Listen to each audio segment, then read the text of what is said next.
దేవుని నామానికి మహిమ కలుగునుగాక.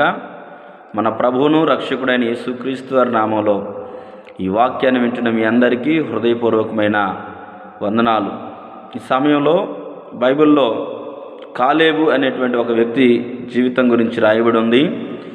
మరి ఆ కాలేబు అనేటువంటి ఆ దైవజనుని గురించిన కొన్ని విషయాలు మనం ధ్యానం చేద్దాం. ప్రియులారా, మరి ఇశ్రాయేలీలు ఇంచుమించుగా 6 లక్షల కాలుబలం.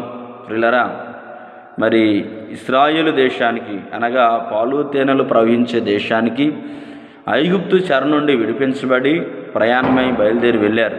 అయితే వెళ్ళిన వారందరిలో ప్రియులారా ఆ కనానుకి ఎంతమంది చేరుకున్నారు అని మనం చూస్తే కేవలం 2 వ్యక్తులు మాత్రమే చేరుకున్నారు. ఆ ఇద్దరిలో ఒకడు కాలేబు, రెండో వ్యక్తి యెహోషువ. ప్రియులారా, మిగతా వాళ్ళందరూ కూడా ఆ తరంలో వారు చేరలేకపోయారు. ఎందుకంటే వారిలో ఉన్న అవిశ్వాసాన్ని బట్టి, అవిధేయతను బట్టి, మరి ప్రియులారా దేవుని చిత్తానుసారంగా వారు ప్రయాణం చేయలేదు కానీ తమ ఇష్టాలను నెరవేర్చుకుంటూ ప్రియమైన దేవుని బిడ్డలారా మరి దేవుణ్ణి ఎంతో విసిగించినట్లుగా మనం చూస్తాం. మరి వారు అరణ్యంలో వారి అవిధేయతను బట్టి వారు రాలిపోయినట్లుగా మరి బైబిల్లో మనం చూస్తాం. ప్రియమైన వాళ్ళ కానీ మరి కాలేబు యెహోషువలు మాత్రం మరి యొక్క ఆ కానాను యాత్రలో మరి అంతిమంగా విజయం సాధించారు. ప్రియులారా, మరి కడవరి దినాల్లో ఉంటున్నటువంటి మనం కూడా మనకు ఒక కానానుగా ప్రియులారా నిత్య సియోను అనే ఒక పట్టణం ఉంది. అక్కడికి చేరడం మన గురిగా ఉంది. ప్రియులారా, మరి ఈ పాపమనే ఈ ప్రపంచాన్ని విడిచిపెట్టి మారు మనసు పొంది మరి ఆ కానానుతో పోల్చబడినటువంటి ఆ సియోను నగరాన్ని చేరుకోవడానికి కాలేబు వలె మనం కూడా దేవునియందు విశ్వాసంతో ముందుకు అడుగులు వేయాలి. కాలేబు ఆ కానాను ఆ యొక్క దేశానికి చేరటానికి ప్రియులారా కొన్ని శ్రేష్టమైన లక్షణాలు కలిగి ఉన్నాడు.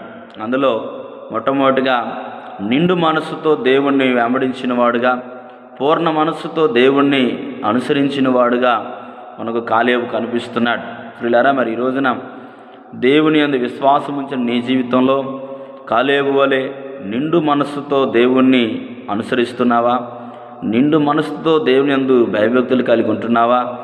అరాకొరా మనస్సుతో చేసే భక్తి నిన్ను నిత్యత్వానికి చేర్చదు. కాలేబు వలె నిండు మనస్సుతో దేవుణ్ణి ఆరాధించు, నిండు మనస్సుతో దేవుణ్ణి కొనియాడు, నిండు మనస్సుతో దేవుణ్ణి ప్రియులారా మనం గణపరిచి ఆయనను హెచ్చిస్తే మన జీవితాలు ఆశీర్వదించబడతాయి. కాబట్టి కాలేబు వలె నిండు మనస్సుతో పూర్ణ హృదయంతో దేవుణ్ణి మనం వెంబడించే వారంగా, అనుసరించే వారంగా మన ఆత్మీయ జీవితాలు కట్టుకున్నప్పుడు మరి ఆ యొక్క నిత్య సియోనులోకి, నిత్య రాజ్యంలోకి మనం అడుగు పెట్టడానికి దేవుడు మనకు సహాయపడతాడు. ప్రియులారా, మరలా చూస్తే ఇంకొక మాట కూడా మనకు బైబిల్లో కనిపిస్తూ ఉంది. యెహోషువ గ్రంథం 14వ అధ్యాయము, యెహోషువ గ్రంథము 14వ అధ్యాయము 11వ వాక్యాన్ని మనం చూస్తే, మోషే నన్ను పంపిన నాడు నాకెంత బలమో నేటి వరకు నాకంత బలము, యుద్ధము చేయుటకు కానీ వచ్చుచూ పోవచ్చు ఉండుటకు కానీ నాకు ఎప్పటి ఎట్లు బలమున్నది. ప్రియులారా, ఈ కానాను యాత్రలో మరి ప్రారంభం నుంచి ముగింపు వరకు కూడా ఈ కాలేబు అనేటువంటి వ్యక్తి బలహీనుడు కాలేదండి. ఒకప్పుడు ఎంత బలం ఉందో ఇప్పుడు కూడా అదే బలం ఉందని చెప్తున్నాడు.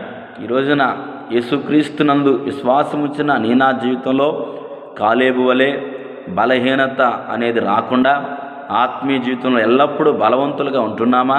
ఒకసారి పరిశీలన చేసుకుందాం. ఈనాడు బలహీనమైపోతున్నాం. ఇంచుమించు 40 సంవత్సరాలు యాత్ర. ప్రియమైన దేవుని బిడ్డలారా, మరి కానాను చేరటానికి ఇంచుమించుగా 40 సంవత్సరాలు. ఈ 40 ఏళ్ళు ప్రియులారా మరి కాలేబు చూడండి ఎంతగా బలవంతుడిగా ఉంటున్నాడు. లోకంలో ఎన్నెన్నో బలహీనతలు ప్రియమైన వాళ్ళరా ఈ భూమి మీద ఉంటున్నప్పుడు మానవునికి ఆత్మీయంగా ఎన్నో బలహీనతలు ఏర్పడతాయి. కానీ ఏ విషయంలో కూడా కాలేబు బలహీనుడు కాలేదు. ఈ రోజున బలహీనతల్లో ఉన్నావా? ప్రభు దగ్గర కృప దొరుకుతుంది కనుక బలహీనతలో నుంచి బలవంతుడుగా మార్చబడాలి. ప్రియులారా, ఈ రోజున బలహీనుడిగా ఉంటే నిత్య రాజ్యానికి మనం ఎలా చేరతాం? ప్రభు కృపను అడుగుదాం. ప్రియమైన వాళ్ళరా, కాలేబు బలవంతుడయ్యాడు, ఎక్కడ బలహీనుడు కాలేదు. కనుకనే వాగ్దానం చేయబడినటువంటి ఆ కానానికి చేరగలిగాడు. ప్రియమైన దేవుని బిడ్డరా, నిండు మనసుతో ఆయన్ని వెంబడిద్దాం. అలాగే ఎక్కడా కూడా ఈ లోకంలో మనం బలహీనులు కాకూడదు. దేవుణ్ణి వెంబడించే విషయంలో బలహీనులు కాకూడదు. ప్రార్థన చేసే విషయంలో బలహీనులు కాకూడదు. వాక్యాన్ని ధ్యానం చేసే విషయంలో కూడా మనం బలహీనులు కాకుండా నిత్య రాజ్యం చేరేంత వరకు కూడా బలవంతుల వలె, కాలేబు వలె మనం ఉంటే ఆ యొక్క నిత్య రాజ్యాన్ని పిల్లరా మనం స్వాధీనం చేసుకోగలుగుతాం. ఇంకా మనం చూస్తే కాలేబు అన్న మాటకి విశ్వాసము, నమ్మకం అనేటువంటి అర్థం ప్రియమైన వాళ్ళరా కుక్క అనేటువంటి అర్థం వస్తుంది. ప్రియులరా, కుక్క విశ్వాసానికి సూచనగా ఉంది. చూడండి, కుక్క ఒక బిస్కెట్ వేస్తే ఇక ఆ వ్యక్తి చుట్టే తిరుగుతూ ఉంటుంది. ప్రియమైన దేవుని బిడ్డరా, అట్లాగా దేవుని యందు కూడా మనం అలాంటి విశ్వాసం మనం కలిగి ఉన్నప్పుడు మనము ఆ నిత్య రాజ్యాన్ని ప్రియులరా స్వాధీనం చేసుకోగలుగుతాం. కాబట్టి విశ్వాసమందు మనం కూడా నిలబడదాం, విశ్వాసంలో నిలకడగా ఉందాం. దేవుడు వాగ్దానం చేసినటువంటి ఆ నిత్య రాజ్యాన్ని స్వాధీనం చేసుకుందాం.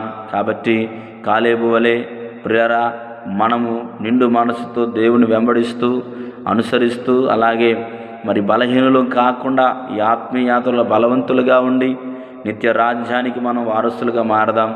అలాగే విశ్వాసము, నమ్మకత్వం విషయంలో కూడా దేవుని యందు పరిపూర్ణమైన నమ్మకత్వాన్ని కలిగి విశ్వాస జీవితంలో ముందు కొనసాగుదాం. అటువంటి ఉన్నత కృప మరి ఈ రాకడ దినాల్లో దేవుడు మనకు అందరికీ అనుగ్రహించాలని కోరుకుంటూ ఈ వాక్యాన్ని ముగిస్తున్నాను. Praise the lord.